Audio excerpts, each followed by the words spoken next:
Salute a tutti! Oggi andremo a cucinare il cuore di merluzzo. Faremo una ricetta semplice che ho inventato io, facile da replicare e ottima da gustare.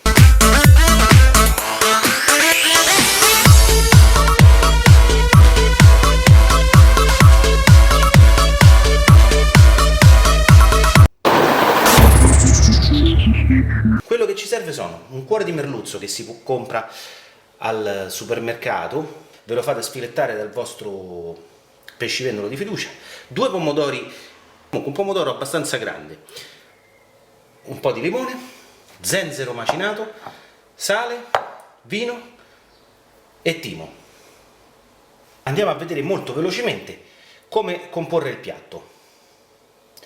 Prendete i pomodori e tagliateli in questo modo.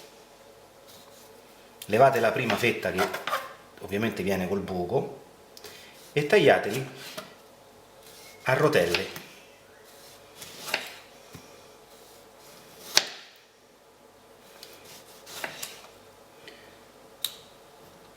Cercate di essere più precisi possibili e di non farvi male, possibilmente. Ok, poi posizionate dentro il piatto, ovviamente la verdura lavatela prima e ripetete l'operazione anche con l'altro. In questo modo vediamo la prima parte.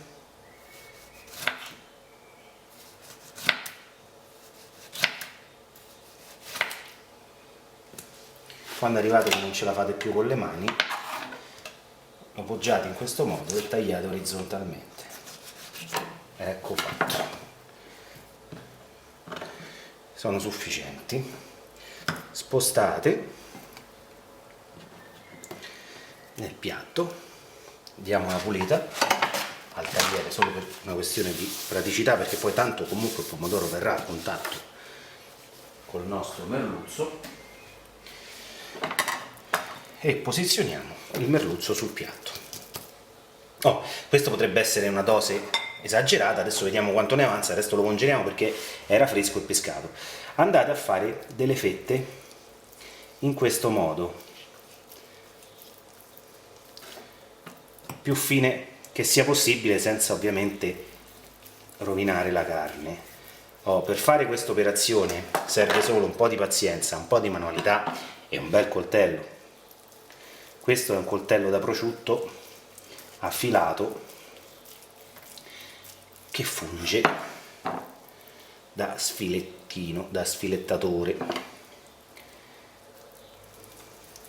Questo piatto qua, intanto che io lavoro, vi racconto che l'ho inventato per far mangiare il pesce a mia figlia Isabella, che lei il pesce proprio non lo mangia, invece in questo modo qua lo mangia perché perde tutto il suo, diciamo, il suo odore cattivo che i bambini avvertono del pesce, che ovviamente a me piace, però per i bambini non è molto profumato il pesce.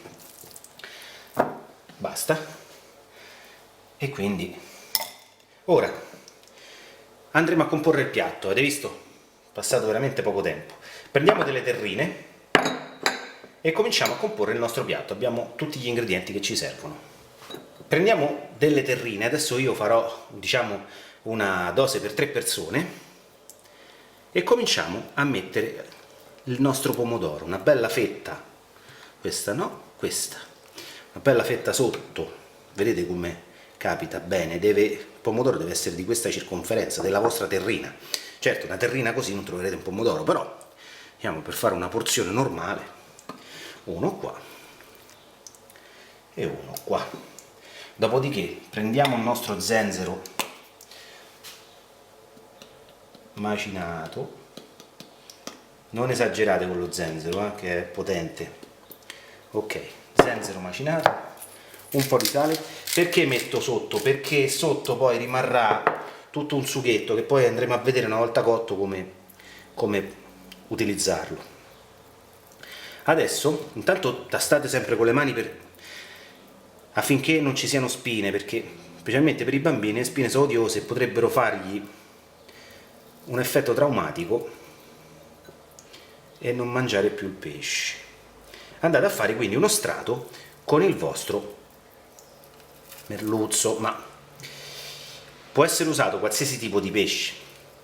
Ovviamente questo poi dipende dalla vostra bravura o dalla bravura del vostro pescivendolo, perché potete usare anche orate, branzini, cernia, piuttosto che persico, piuttosto che altri animali, sempre sfilettati. Ovviamente il trucco è: meno spine ci sono e più è adatta ai bambini. Un'altra fetta di pomodoro e passiamo al timo. Il timo, vedete, questo ovviamente già lavato, è tutto lavato, lavatele bene la verdura. Questo è pure troppo, però ce ne mettiamo un po'. Questo è potente, il timo è potentissimo, dovete usarlo con parsimonia, tanto si sente poi in bocca, e lo andate a condire sul pomodoro.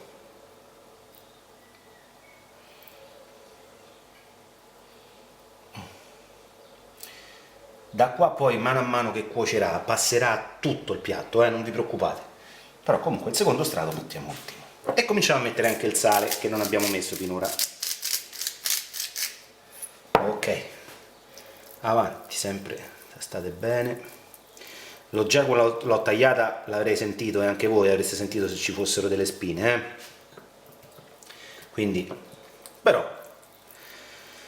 melius abundare quam deficere, dicevano gli antichi romani, e sempre di Roma siamo. Altre 2 fette, 3 di pomodoro, 1, 2, questo è il coso qua, 3, ok, questo ci leviamo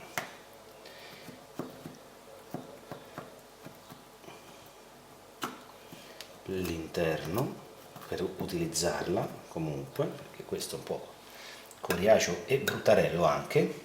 Mettiamo qua poi sistema.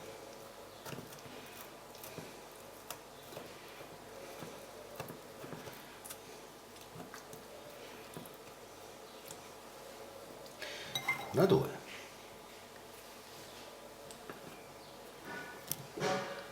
e così abbiamo recuperato anche tutte e 3 le fette di pomodoro.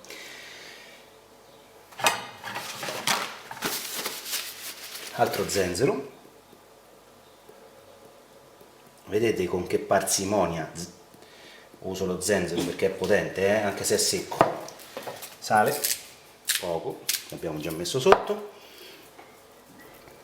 L'ultimo strato di merluzzo, ce ne serve un altro pezzo. Questo è il bello della diretta.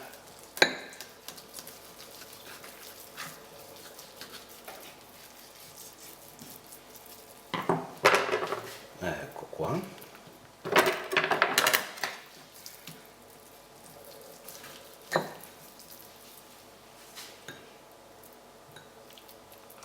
Ok, lo rimettiamo qua, lo surgeliamo e ce lo mangiamo domani o prossimamente. A questo punto, prima di mettere l'ultimo pomodoro, mettiamo un goccino di vino.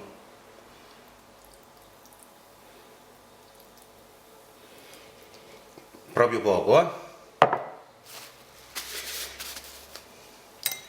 Un pezzettino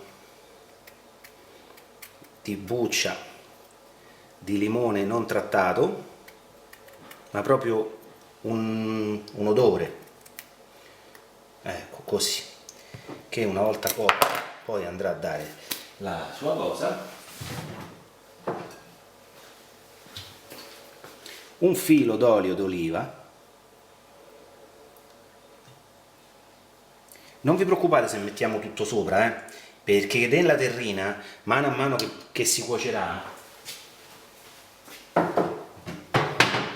mano a mano che ci sarà la cottura, andrà a fondo e da sotto cuocerà. Quindi sopra va bene, mettiamo le fette di pomodoro che avevamo fatto, l'ultimo strato, e a questo punto è pronto.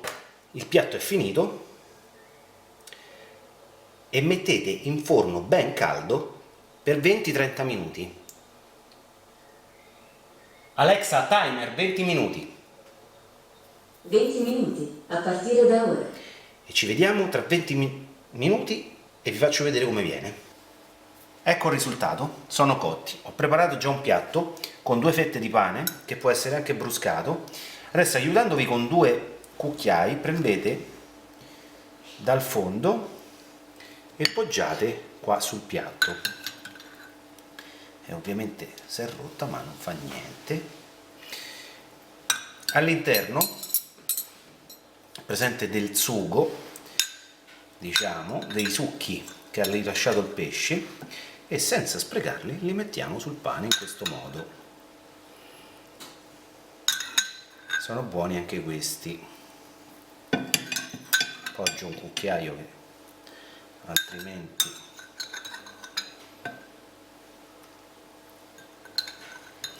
non riesco.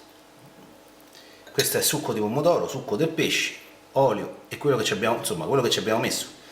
Non si è creato nulla.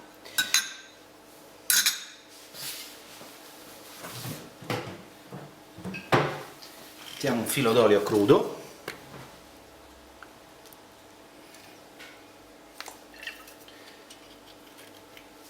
E il piatto è fatto. Buon appetito! Se il video vi è piaciuto, mettete un like, iscrivetevi al canale e arriveranno tante altre ricette e tutorial.